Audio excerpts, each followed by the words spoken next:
How's it going, everyone? So this is the first video as Nathan's Toyota Garage. We changed the name of this channel. We're gonna go ahead and do only Toyota stuff on here and not be such a mix match channel. Try to lock it down to Toyota only. Be a lot of Tundra, Sequoia videos, Camry stuff. We have a lot of Corolla stuff and so forth. So today I'm going to show you what things to look for in buying a first gen Tundra or Toyota Sequoia. Okay, so some of you guys already know this is my first gen Sequoia. It has 397,000 miles on it now, and we pull cars with it pretty much most of its life, at least half of its life. Never had an engine, never had transmission. We are due for a timing belt pretty soon. We're going to do videos on that. We're due for another transmission fluid change. We're going to do videos on that. So a lot of stuff to come. So very first thing you'll look for, if your Sequoia is not lifted, there's some different rules that apply here. And if your Sequoia is lifted, we're going to start off with, you're probably going to need upper ball joints. Those are the very first thing to go on to lift a Sequoia. And also check your tie rods, your struts, your basic wear items. Putting a 3-inch lift or more on these will make that stuff wear a lot faster. I would say the next problem you're going to see is going to be the headlights. Now we're ought to replace these. These are new headlights. They're about $50 for a pair of them. They're about $22 to $25 a piece shipped. So if you guys are interested in those, the link's in the description. I made an Amazon store just for this channel, like my other channels have. So you guys can actually go and buy headlights just like this, and they're crystal clear. That's the only way you're ever really going to fix it. The stock ones are all hazy. You can buff them, you can do whatever you want, but this is the only permanent fix.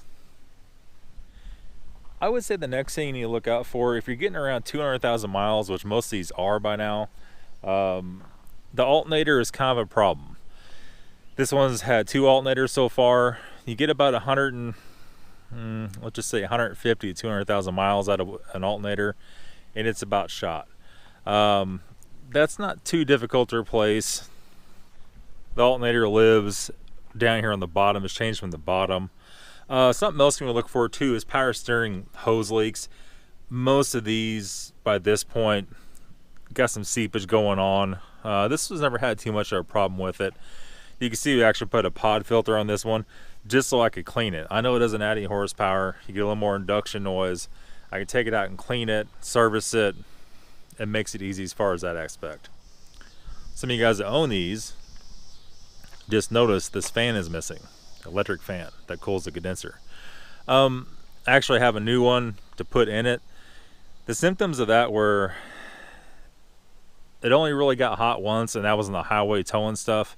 It needs that extra fan to keep cool. The clutch fan on the inside isn't really, I mean, it does a pretty good job, but it needs a little extra sometimes. And this is mainly for the AC too. When you come to a stop and you're sitting still, without the electric fan, the AC doesn't want to keep cool. It wants to get kind of warm. It needs the extra airflow going through it. And we'll do some videos on the upgrade of that coming up. Maybe the next day or so we'll post that. I would say the next thing is your throttle body. These drive-by wires are a little bad about getting sticky, and they actually have a gearbox right here that has gears in it.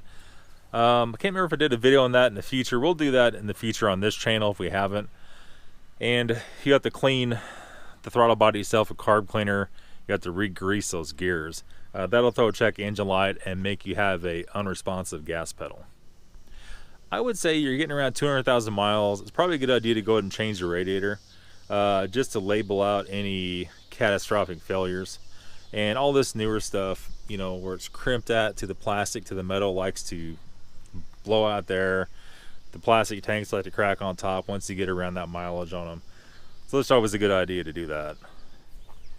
Also, when I get these or a Tundra in, I like to change the front diff fluid, the rear diff fluid, the transfer case fluid, and the transmission fluid. That way you have a good starting point. You know where everything's at. You know nothing's been run dry. Well, you know it's not running dry while you're driving it. And you know what kind of fluid's in it, and you can write down the dates so when you change all of the mileage, and you know when to do it again. Do you change the transmission fluid on this? Yes, you do. If you don't, you'll ruin the transmission. No question about it. Actually put a transmission filter for it. Link will be in the description in the Amazon store. We use the Valvoline Max Life in these. You can buy that at Walmart for $17 for a gallon of it. It's fully synthetic. You will need, I can't remember if it's 7 or 8 quarts. You're gonna need 2 gallons of it at any rate. And on this one, we also use that in the power steering. These do not take power steering fluid. If you put Chevrolet power steering fluid in this, it's gonna leak like a sieve.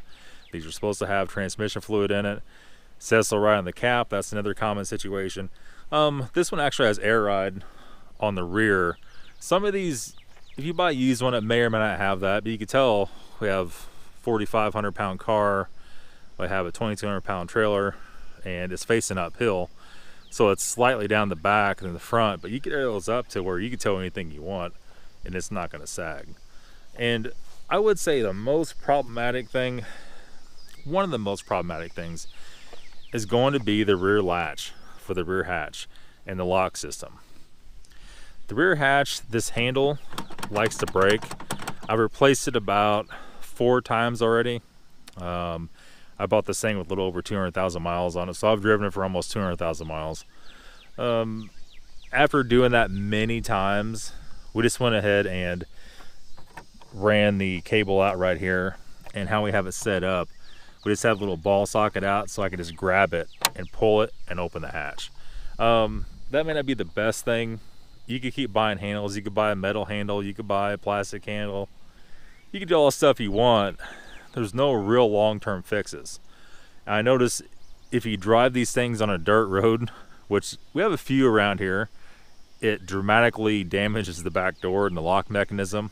And if everything, or if you live somewhere you get a lot of rust and it gets salty water up in the back door, it could rust the latch where the back door will be stuck shut. Before you buy a Sequoia, always make sure the back door opens. Make sure the rear window rolls down. That's another common issue. The tracks on the rear window like to rot out and rust up, and that doesn't work. Went through and fixed both that on this. We have added a backup camera. It's a Chinese one. It does okay. It's good enough to back up to the hitch. That's all I needed it for. And yeah.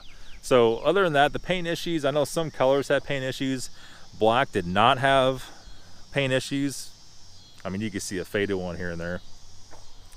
The next thing is going to be these rails on top, the luggage racks, and they love to peel off. Now you could actually buy like a trim paint, and I've touched this one up several times on the front there, and I need to do this on the back here too. But you can touch that up, you can sand it down, touch it up with that. It'll match perfect. It's like a matte finish paint, and that's it. One thing I had on this Sequoia, which doesn't really bother me at all, is the mirrors do not work with the switch anymore. You just reach out and touch them manually. If you live somewhere to where you're in freezing weather, those are probably going to break off like every other car if you try to move them when it's that cold outside. Another thing that's going to stop working in freezing weather, we have not got to this yet, but we'll do a video on it soon, is the antenna, the power antenna. And a little bit of freezing weather, it'll break the plastic ribbon and pretty much just total it out. So once you get to this point, you can't pull it up, you can't do nothing with it, you can't pick up any stations. It's halfway up, halfway down, it's a mess. You got to replace it. And I actually already put links in the description to buy that. It's about $26 for a good one. It's about $15 for a cheap junk one. And yeah, not really too bad though. I mean, overall, considering the competitors have a lot more issues. This engine makes, what was it, 247 or 267 horsepower.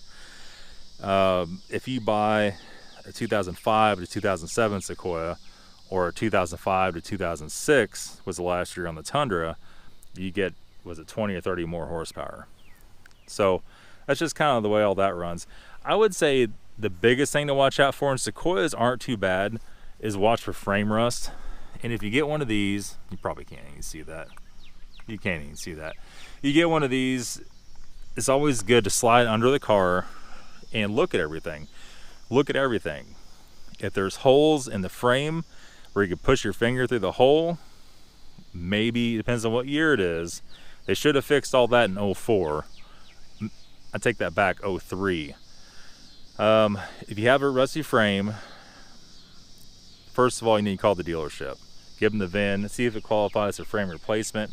I don't know what they're doing on that here lately, what exactly the rules are on time limits, but this one has no frame rust at all, so we don't have to worry about that. And with that many miles, it wouldn't be a good situation anyway. They probably would not cover it. I would say it's starting to get dark out here, so try to hurry this up. I say for the inside, the door latches like to pretty much go bad, to where the plastic gets kind of wadded up in there, and every time you get out, you got to flip the latch up to close the door. These are quite expensive. They're about $100. That's a pretty common issue. I know a couple of trucks right now that I service has that same problem.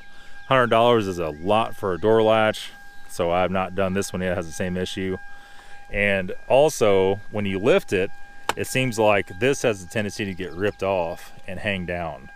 There's not really a fix for it. I might be able to put a screw in there somehow. Maybe. I probably need to look into that.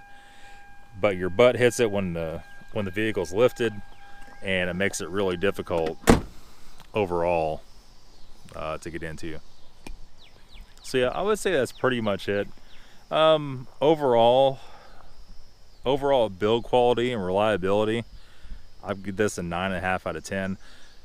If you don't mind putting the fuel in it, you're going to get about 16 miles a gallon. We get about 12, 13, pulling 7,000 pounds ish. If you don't mind putting the fuel in it, you cannot ask for a more reliable vehicle. Other than an alternator or two going out, that's the only real issues I've had that can leave you sitting. Everything else is just kind of minor. So that's pretty much it, guys. It's going to be all for the what to look for in buying a first gen Toyota Sequoia or Toyota Tundra. Thanks for watching the channel, guys. Stay tuned for a lot more Toyota videos.